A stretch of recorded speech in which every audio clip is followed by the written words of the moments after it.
Mesdames et messieurs, bonjour et Ladies and bienvenue. gentlemen, good morning and welcome to our annual general meeting of shareholders. My name is Patrick Lemaire, Chairman of the Board of Cascade.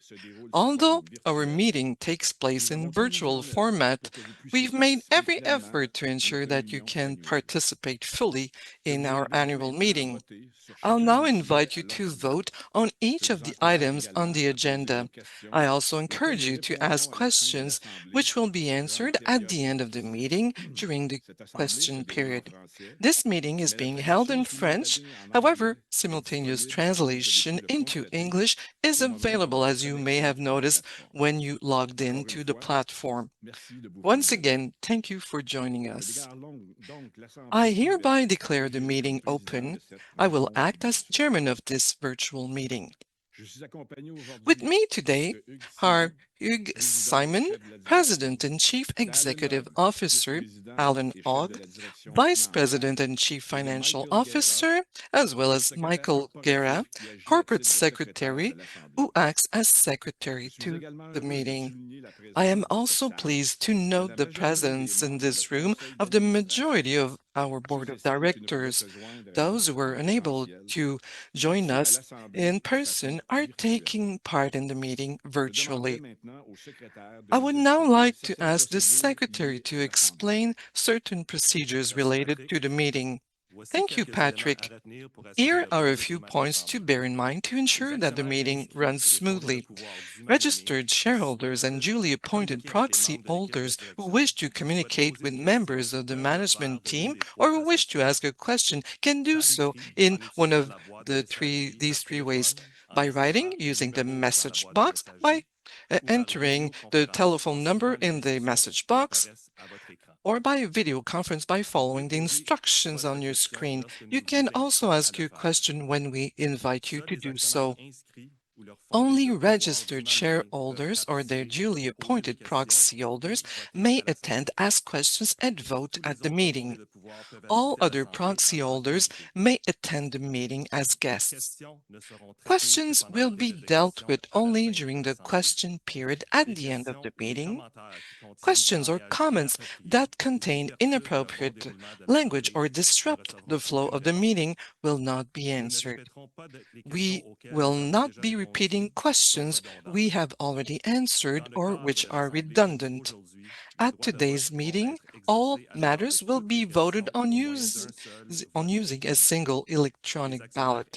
Registered shareholders and duly appointed proxy holders will be invited to vote on each item of business by following the instructions on your screen.